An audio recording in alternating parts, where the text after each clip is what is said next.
भोले शंकर भगवान की जय। नंदभद्र और बालक का संवाद, बालादित्य की स्थापना और नंदभद्र की मुक्ति। नारद जी कहते हैं, तदनंतर परम बुद्धिमान नंदभद्र बहुदक कुंड के तट पर वर्तमान कपिलेश्वर लिंग की पूजा करके प्रणाम पूर्वक हाथ जोड़कर भगवान के आगे खड़े हुए। संसार के चरित्रों से उनके मन में कुछ दुख हो गया था, इसलिए उन्होंने दुखी होकर यह गाथा गाई। यदि इस संसार की सृष्टि करने वाले भगवान सदाशिव को मैं देख पाऊं, तो अनेक प्रश्नों के साथ उनसे तुरंत यह प्रश्न करूंगा कि भगवान, क्या आपके उत्पन्न किए बिना ही यह अनेक रूपों में उपलब्ध होने वाला निरीह संसार भरता चला जा रहा है? आप चेतन हैं, शुद्ध हैं और राग आदि दोषों से रहित हैं, तो भी आपने जो अखिल विश्व की सृष्टि की है, उसे अपने समान ही चेतन, विशुद्ध एवं राग आदि दोषों से रहित क्यों नहीं बनाया? क्यों जड़ बना दिया? आप तो निर्वैर और समदर्शी हैं, फिर आपका बनाया हुआ यह जगत सुख दुख और जन्म मरण आदि से कलेश क्यों पा रहा है? संसार के ऐसे चरित्र से मैं मोहित हो गया हूँ, अतः अब किसी दूसरे स्थान पर नहीं जाऊंगा, भोजन नहीं करूंगा और पानी भी नहीं पीऊंगा। उपयुक्त बातों का चिंतन करता हुआ मृत्यु पर्यंत यहीं खड़ा रहूंगा। इस प्रकार विचार करते हुए नंदभद्र वहीं खड़े रहे। तत्पश्चात उसके चौथे दिन कोई 7 वर्ष का बालक पीड़ा से पीड़ित होकर बहुदक के सुंदर तट पर आया। वह बहुत ही दुर्बल तथा गलित कुष्ठ का रोगी था। उसे पग पग पर पीड़ा के मारे मूर्छा आ जाती थी। उस बालक ने बड़े क्लेश से अपने को संभाल कर नंदभद्र से कहा, अहो, आपके तो सभी अंग सुंदर और स्वस्थ हैं, फिर भी आप दुखी क्यों हैं? उसके पीछे पूछने से नंदभद्र ने अपने दुख का सब कारण कह सुनाया। वह सब सुनकर बालक ने दुखी होकर कहा, अहो, इस बात से मुझे बड़ा भयंकर कष्ट हो रहा है कि विद्वान पुरुष भी अपने कर्तव्य को नहीं समझ पाते हैं। जिसका शरीर संपूर्ण इंद्रियों से युक्त और स्वस्थ है, वह भी व्यर्थ मरने की इच्छा रखता है। जहाँ राजा खटवांग ने 2 ही घड़ी में मोक्ष का मार्ग प्राप्त कर लिया, उसी भारतवर्ष को आयु रहते कौन त्याग सकता है? मैं तो अपने को ही दृढ़ मानता हूँ, क्योंकि मेरे माता पिता कोई नहीं है, मुझ में चलने की भी शक्ति नहीं है, तथापि मैं मरना नहीं चाहता हूँ। धैर्यवान को सभी लाभ प्राप्त होते हैं, यह श्रुति का वचन सत्य है। आपको तो श्रुति के इस कथन से संतोष धारण करना ही उचित है, क्योंकि आपका यह शरीर अभी दृढ़ है। यदि मेरा भी शरीर किसी प्रकार निरोग हो जाए, तो मैं एक एक क्षण में वह सत्य कर्म करूं, जिसको एक एक युग में भोगा जा सकता है। इंद्रियां जिसके वश में हो और शरीर जिसका दृढ़ हो, वह भी यदि साधन के सिवा और किसी वस्तु की इच्छा करे, तो उससे बढ़कर मूर्ख कौन हो सकता है? मूर्ख मनुष्य को ही प्रतिदिन शोक के सहस्त्रों और हर्ष के सैकड़ों स्थान प्राप्त होते हैं, विद्वान पुरुष को नहीं, जो ज्ञान के विरुद्ध हो, जिनमें नाना प्रकार के विनाशकारी विघ्न प्राप्त हों, तथा जो मूल का ही उच्छेद कर डालने वाला हो, ऐसे कर्मों में आप जैसे बुद्धिमान पुरुषों की आसक्ति नहीं है। 8 अंगों वाली इस बुद्धि को संपूर्ण श्रेय की सिद्धि करने वाली बताया गया है। वह वेदों और स्मृतियों के अनुकूल चलने वाली निर्मल बुद्धि आपके भीतर मौजूद है। इसलिए आप जैसे लोग दुर्गम संकटों में तथा स्वजनों की विपत्तियों में भी शारीरिक और मानसिक दुखों से पीड़ित नहीं होते। पंडितों की सी बुद्धि वाले विवेकी मनुष्य प्राप्त होने योग्य वस्तु की भी अभिलाषा नहीं करते, नष्ट हुई वस्तु के लिए शोक करना नहीं चाहते तथा आपत्तियों में मोहित नहीं होते। संपूर्ण जगत मानसिक और शारीरिक दुखों से पीड़ित है।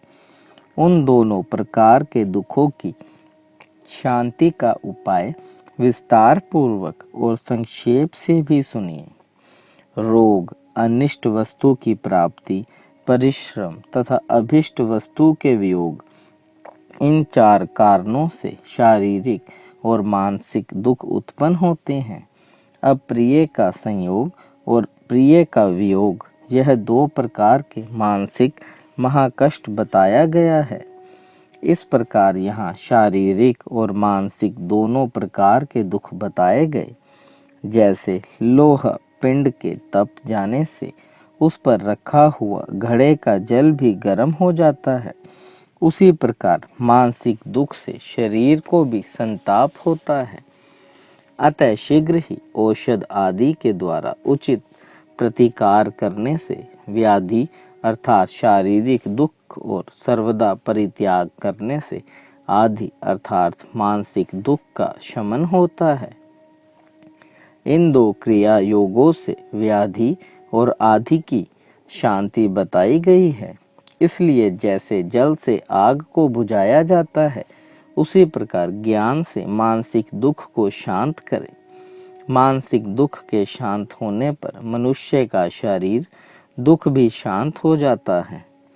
मन के दुख की जड़ है स्नेह, स्नेह से ही प्राणी आसक्त होता है और दुख पाता है।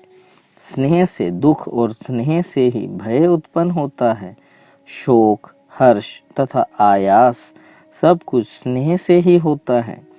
स्नेह से ही इंद्रिय राग तथा विषय राग का जन्म हुआ है।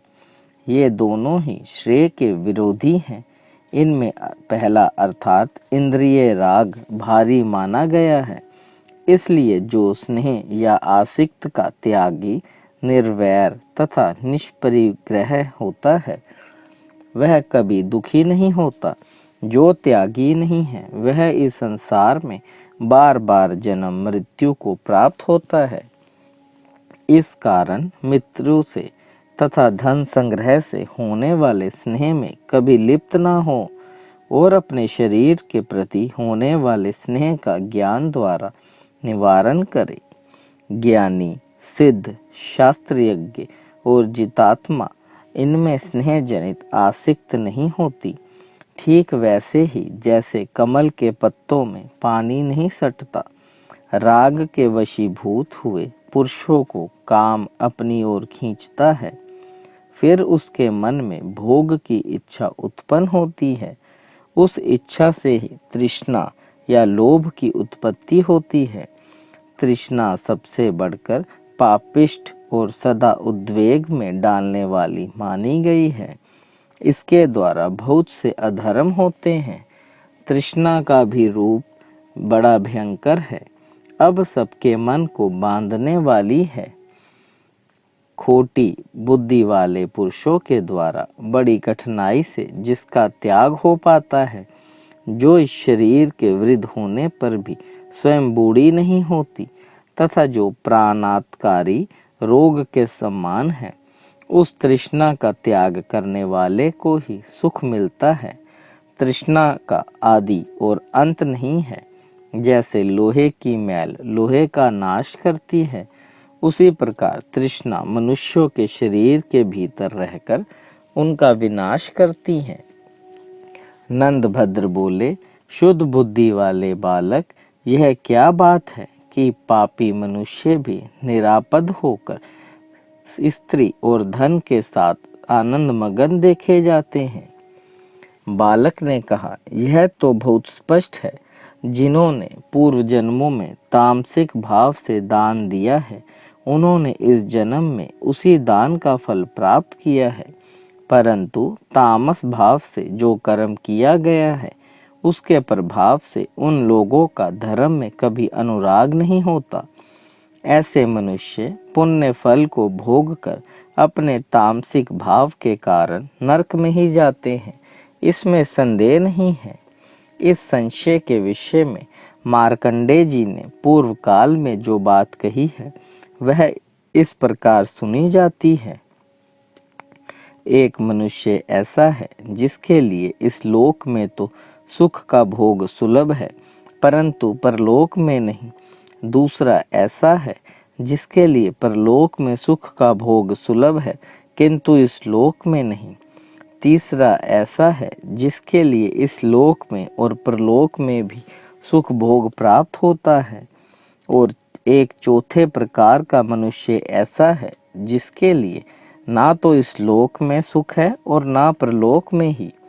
जिसका पूर्व जन्म में किया हुआ पुण्य शेष है उसी को वह भोगता है और नूतन पुण्य का उपार्जन नहीं करता। उस मंद बुद्धि एवं भाग्यहीन मानव को प्राप्त हुआ वह सुख भोग केवल इसी लोक के लिए बताया गया है। जिसका पूर्व जन्मोपार्जित पुण्य नहीं है किंतु वह तपस्या करके नूतन पुण्य का उपार्जन करता है, उस बुद्धिमान को परलोक में सदा ही सुख का भोग प्राप्त होता है। जिसका पहले का किया हुआ पुण्य भी वर्तमान है और तपस्या से नूतन पुण्य का भी उपार्जन हो रहा है, ऐसा बुद्धिमान कोई होता है जिसे इहलोक में और परलोक में भी सुख भोग प्राप्त होता है। जिसका पहले का भी पुण्य नहीं है और इस लोक में भी जो पुण्य का उपार्जन नहीं करता, ऐसे मनुष्य को इन लोक में ना सुख मिलता है ना परलोक में। उस नराधम को धिक्कार है। हे महाभाग्य, ऐसा जानकर सब कार्यों का त्याग करके भगवान सदाशिव का भजन और वर्ण धर्म का पालन कीजिए। इससे बढ़कर दूसरा कोई कर्म नहीं है। जो अपने मनोरथ के नष्ट होने तथा प्राप्त होने पर भी शोक करता है अथवा जो भोगों से तृप्त नहीं होता, वह निश्चय ही दूसरे जन्म में बंधन में पड़ता है। नंदभद्र बोले, हे बालक, आप बाल रूप में उपस्थित होने पर भी वास्तव में बालक नहीं हैं, बड़े बुद्धिमान हैं। मैं आपको नमस्कार करता हूँ। मैं बड़े विस्मय में पड़ा हूँ और आप कौन हैं यह यथार्थ रूप से जानना चाहता हूँ। मैंने बहुत से वृद्ध पुरुषों का दर्शन और सत्संग लाभ किया है किंतु उन सबकी ऐसी बुद्धि ना तो मैंने देखी है और ना सुनी ही है। आपने तो मेरे जन्म भर के संदेह खेल खेल में ही नष्ट कर दिए, अतः आप कोई साधारण बालक नहीं है, मेरा यह निश्चित मत है। बालक ने कहा, यह बड़ी लंबी कथा है, एकाग्रचित्त होकर सुनिए। इससे पहले 8वें जन्म में मैं विदिशा नगर के भीतर ब्राह्मण कुल में उत्पन्न हुआ था। मेरा नाम धर्मजालिक था। मैं वेद वेदांतों का तत्व यज्ञ धर्मशास्त्रों के अर्थ जानने वाला, विद्वानों में श्रेष्ठ तथा साक्षात बृहस्पति के समान धर्मशास्त्रों का व्याख्याता था। लोगों के लिए मैं नाना प्रकार के धर्मों का विस्तार पूर्वक वर्णन करता था, परंतु स्वयं अत्यंत दुराचारी तथा पापियों में भी सबसे बड़ा पापी राज था। मांस खाता, मदिरा पीता और पराई स्त्रियों के साथ सदा रमण किया करता था। झूठा, दम्भी, पाखंडी, दुष्ट, लोभी, दुरात्मा और शठ, इन सभी विशेषणों से मैं विभूषित था। कभी और कहीं भी कोई सत्कर्म नहीं करता था।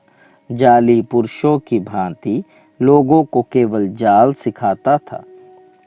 इसलिए मेरे यथार्थ स्वरूप को जानने वाले लोग मुझे धर्मजालिक कहते हैं। इस प्रकार मैंने बहुत से पातक बटोरे। फिर अंतकाल आने पर मृत्यु के पश्चात मैं यमलोक में गया और वहां मुझे कूटशालमली नामक नरक में गिराया गया। पुनः यमदूत मुझे अपने कुकृत्यों का स्मरण दिलाते हुए इधर उधर घसीटने लगे। मैं कभी तलवारों से काटा जाता और कभी कुत्तों से नुचवाया जाता था। इस दशा में वहां प्रतिक्षण जीता और मरता रहा, अर्थात बार बार मूर्छित होता था। उस समय अनेक प्रकार से अपनी निंदा करता हुआ मैं बहुत वर्षों तक पड़ा रहा।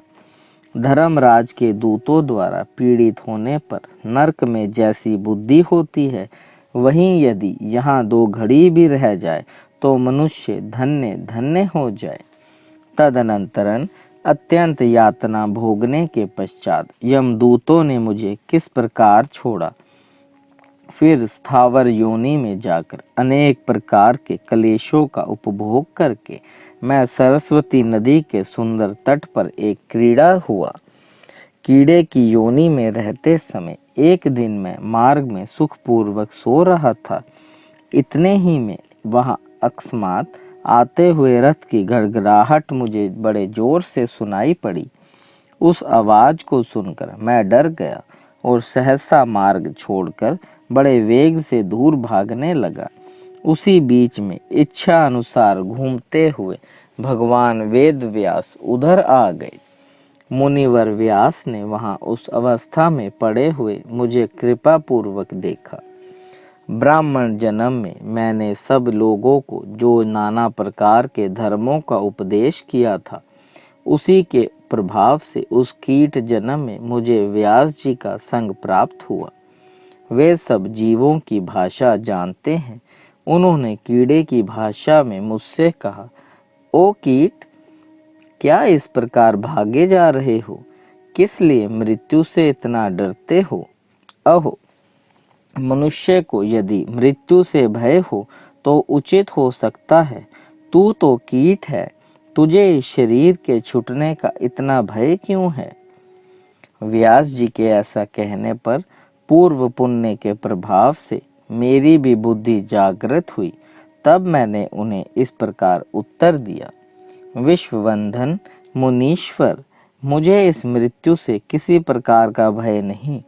मेरे मन में यही भय है कि मैं इससे भी नीच योनि में ना चला जाऊं। इस कुत्सित कोटि योनि से भी अधम दूसरी करोड़ों योनियां हैं। उनमें गर्भ आदि धारण के कलेश से मुझे डर लगता है और किसी कारण से मैं भयभीत नहीं हूँ। व्यास जी बोले, कीट, तू भय ना कर।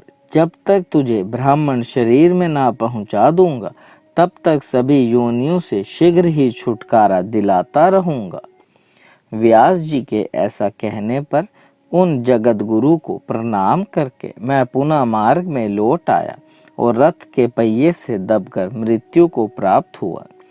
तत्पश्चात कौवे और सियार आदि योनियों में मैं जब जब उत्पन्न हुआ, तब तब व्यास जी ने आकर मुझे पूर्व जन्म का स्मरण करा दिया।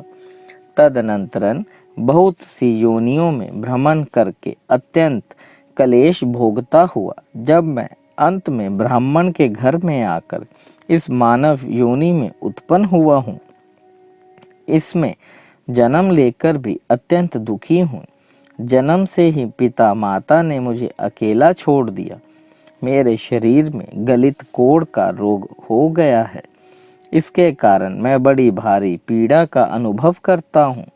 जब मैं 5 वर्ष का हुआ, तभी व्यास जी ने आकर मेरे कान में सारस्वत मंत्र का उपदेश कर दिया।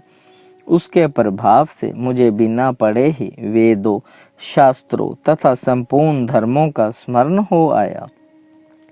फिर व्यास जी ने ही मुझे यह आज्ञा दी कि तुम भगवान कार्तिकेय के क्षेत्र में जाओ और वहां महामती नंदभद्र को आश्वासन दो। इसके बाद बहुदक तीर्थ में प्राण त्याग करके महिसागर संगम के जल में अपनी हड्डियां डलवा दो। उसके बाद तुम भावी जन्म में मैत्रेय नामक श्रेष्ठ मुनि होंगे। मुनि होने के पश्चात तुम्हें मोक्ष प्राप्त होगा। स्वयं व्यास जी ने इस प्रकार मुझसे कहा है, इसलिए मैं भारवाहकों की सहायता से अत्यंत कलेश उठाकर इस तीर्थ में आया हूँ।